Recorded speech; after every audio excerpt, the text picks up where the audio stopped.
पातलो दिउ त्यस्तै रातो छ त हो त्यस्तै पातलो सादामा यस्तो हुन्छ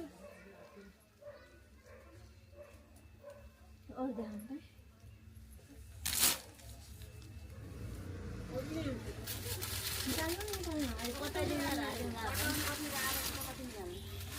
छोटो वाली लेकिन लामो वाली हेर हुन्छ जो राम्रो लाग्छ त्यही लगाउँ कस्तो लामो किन्ने नलामो हो कि भनेर यस्तो हेर्दै हेर्दै कलर के कलर त छ त कलर ठिक लागेन कि कलेजी ठिक छ त के भन्नु बुढाबुढीलाई अलि रातो राम्रो यताउता झलक्कै के बुढो खैसम्म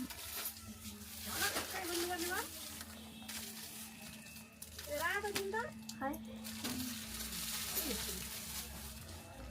डिजाइन हेर्नु के अन्त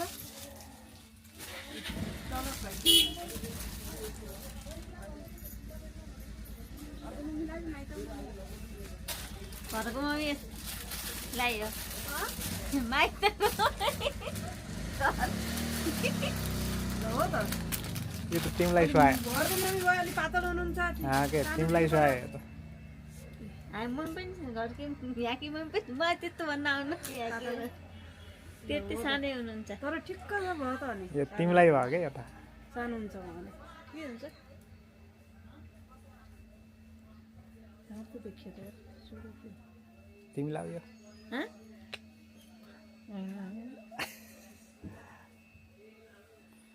हच्चाका देखियो सबै हुन्छ यो पनि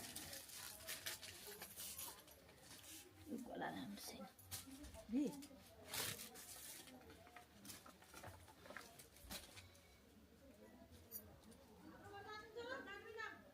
यो हाम्रो मम्मीलाई ठिकै होला है बुढो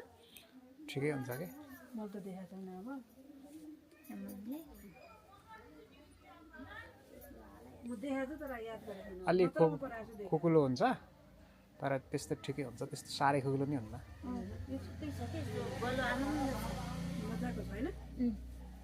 धेरै नछाना होला सामान हो गुड दुःख नदिनु राम्रो छ भने हेरौँ सुरुमै आज त सुरुमै मन परेको अब कहिले मन पर्यो पर्छ मैले त्यही त भने